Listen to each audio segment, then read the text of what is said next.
ഞങ്ങളുടെ 215 സഖാക്കളെ കൊലപ്പെടുത്തിയ വിഭാഗമാണ് RSS.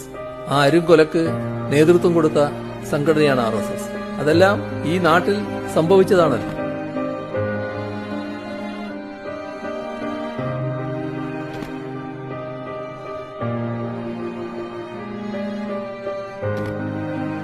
ഈ 215 ഏതെങ്കിലും ഒരാളുടെ കാര്യത്തിലെങ്കിലും കോൺഗ്രസ് RSS ചെയ്തത് ശരിയായില്ല എന്നെങ്കിലും പറയാൻ തയ്യാറായിട്ടുണ്ടോ?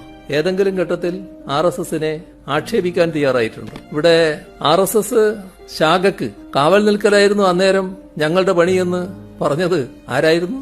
കോൺഗ്രസിന്റെ പഴയ KPCC പ്രസിഡന്റല്ലേ ആ പറഞ്ഞത്? എന്താ അത് കാണിക്കുന്നത്? ഏറ്റവും വിശ്വസിക്കാവുന്ന മിത്രം എന്ന നിലക്ക് കണ്ടതുകൊണ്ടല്ലേ കാവൽ നിൽക്കാൻ RSSകാര് കോൺഗ്രസ് നേതാക്കളെ സമീപിച്ചത്?